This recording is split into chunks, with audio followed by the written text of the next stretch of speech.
సోమవారం యాదాద్రి భువనగిరి జిల్లా చౌటుప్పల్ మున్సిపల్ పరిధిలోని పీబీ ఫంక్షన్ హాల్లో టీఆర్ఎస్ పార్టీ ముఖ్య కార్యకర్తల సన్నాహక సమావేశాన్ని ఏర్పాటు చేశారు. ఈ కార్యక్రమానికి మాజీ ఎమ్మెల్యే కూసుకుంట్ల ప్రభాకర్ రెడ్డి హాజరై మాట్లాడారు. యాదాద్రి భువనగిరి జిల్లా చౌటుప్పల్ మున్సిపల్ పరిధిలోని పీబీ ఫంక్షన్ హాల్లో టీఆర్ఎస్ పార్టీ ముఖ్య కార్యకర్తల సన్నాహ సమావేశాన్ని ఏర్పాటు చేశారు. ఈ కార్యక్రమానికి మాజీ ఎమ్మెల్యే కూచుకుంట్ల ప్రభాకర్ రెడ్డి హాజరై మాట్లాడుతూ 11 నెలలు ఇచ్చిన హామీలు నెరవేర్చడంలో కాంగ్రెస్ పార్టీ పూర్తిగా విఫలమైందన్నారు. రాబోయే మున్సిపల్ సంస్థాగత ఎన్నికలలో అధిక స్థానాలు టీఆర్ఎస్ పార్టీ నాయకులు విజయం సాధించాలని ధీమా వ్యక్తం చేశారు. అలాగే మునుగోడు శాసనసభ్యులు రాజగోపాల్ రెడ్డి మంత్రి పదవి కావాలని ఢిల్లీ టు హైదరాబాద్ తిరుగుతున్నాడు, కానీ నియోజకవర్గ ప్రజలకు ఏం కావాలో అని పట్టించుకోవడం లేదని ఆవేదన వ్యక్తం చేశారు. ఈ కార్యక్రమంలో సింగిల్ విండో చైర్మన్ చింతల దామోదర్ రెడ్డి, మాజీ జెడ్పీటీసీ పెద్దింటి బుచ్చిరెడ్డి, మండల పార్టీ అధ్యక్షులు నిరంజన్ గౌడ్, యువజన విభాగం అధ్యక్షుడు తూర్పునూరు నరసింహ, ఢిల్లీ మాధవరెడ్డి, ఢిల్లీ శంకర్ రెడ్డి, చిన్నం బాలరాజు తదితరులు పాల్గొన్నారు. ఆయన చెప్పిందే వేదమైతా ఉంది. ఇక్కడ ఈ మునుగోడు నియోజకవర్గంలో ఎమ్మెల్యే ఉన్నాడు. ఆయన ఒకరోజు కాంగ్రెస్, ఒకరోజు బీజేపీ, మళ్ళా కాంగ్రెస్. ఇవాళ ఎమ్మెల్యేగా గెలిపించిన ప్రజలకు కూడా ఈయన అన్యాయం చేస్తూ ఉన్నాడు.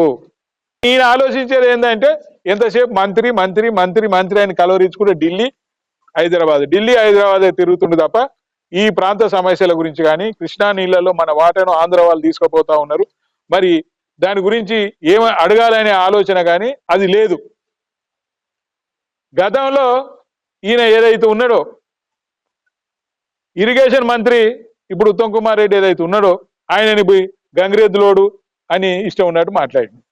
ఇప్పుడు ఉన్న ముఖ్యమంత్రిని ఏం మాట్లాడి 3 ఫీట్లోడు అని మాట్లాడి, మరి 3 ఫీట్లోనికి గంగిరెద్దులోని పోయి ఇప్పుడు మంత్రి పదవి కొరకు ఆయన ఆ కాల్లో తుతుండి ఇవ్వాలి. ఈయన పోయి మరి నిలదీయాలి కదా. నీళ్లు తీసుకుపోతా ఉంటే మీరు ఏం చేస్తా ఉన్నారు ముఖ్యమంత్రి గారు, ఏం చేస్తా ఉన్నావు ఇరిగేషన్ మంత్రి గారు అని నిలదీసేది పోయి వాళ్ళను ఈయన మంత్రి కొరకు వాళ్లకు ఉడిగం చేస్తా ఉన్నాడు. ఈ ప్రాంత సమస్యలు పట్టించుకోవడం లేదు. ప్రాంతంలో ఎప్పుడు ఎక్కడ పోయినా కానీ ఆయన రాజీనామా చేస్తేనే 100 కోట్లు వచ్చినాయి, నిధులన్నీ నేను తెచ్చినా, నేను రాజీనామా వల్ల. సరే, నువ్వు రాజీనామా చేస్తే వచ్చినాయి అనుకుంటే అప్పుడు నువ్వు ఉప ఎన్నికల్లో పోటీ చేసినప్పుడు ప్రజలందరూ కూడా నన్ను ఎమ్మెల్యేగా గెలిపిస్తే 570 కోట్ల రూపాయల నిధులు తెచ్చినాము. మున్సిపాలిటీలలో చౌటుప్పల్ కానీ, చండూరు కానీ అని మునుగోడు నియోజకవర్గం అనేక మండలాలకు కూడా 570 కోట్ల రూపాయల నిధులతో అభివృద్ధి చేసుకుందామని వచ్చినాము, తెచ్చుకున్నాము, టెండర్ కూడా పిలుచుకున్నాము.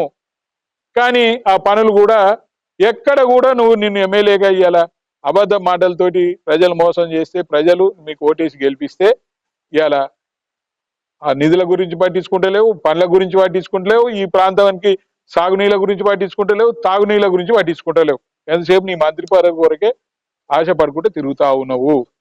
పదవి కొరకే భజన తప్ప ప్రజల కొరకు నీకు ఏ రోజు ఆర్భాటం లేదు.